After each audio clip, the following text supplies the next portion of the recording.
Allez, on continue ce live TV Finance avec les Market Movers et Bernard Pras-Desclos, trader pour compte propre, est avec nous en duplex. Bonjour Bernard. Bonjour Léonore. Alors au sommaire de cette rubrique, on va parler de Danone, de Rémi Cointreau et Vinci. Et donc on commence par Danone qui revoit actuellement sa stratégie et sa communication, je crois. Exactement ça. En fait, ce qu'on va noter aussi, c'est que l'action Danone, quand même, est en baisse de près de 30% depuis le début de l'année, ce qui est quand même rare pour ce type de valeur qui est quand même résiliente en principe.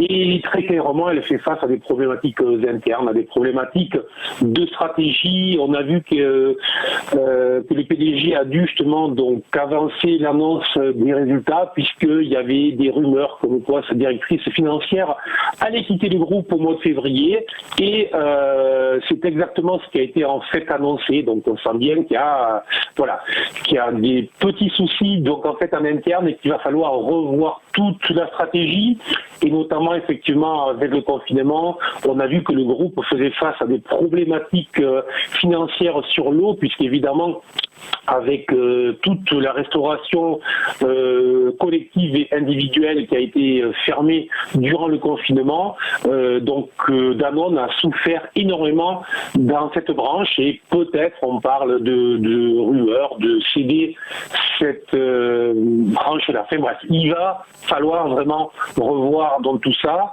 et c'est ce que les investisseurs attendent désormais, hein, c'est très très clair. Donc les investisseurs attendent un plan stratégique clair pour les prochaines semaines et pour les prochains mois.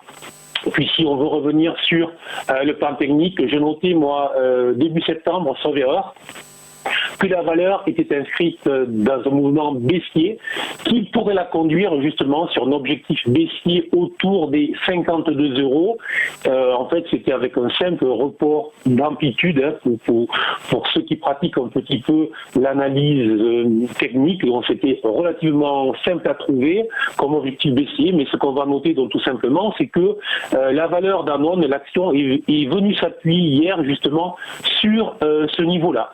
Et donc, tout simplement, c'est un niveau clé, que les analystes vont regarder. Et il faut surveiller si sur ces niveaux-là, il n'y aurait pas des acheteurs qui se présentent. Mais attention, il ne s'agit absolument pas de se positionner à l'achat vu tout ce qui se passe autour de cette valeur. Il faut juste regarder.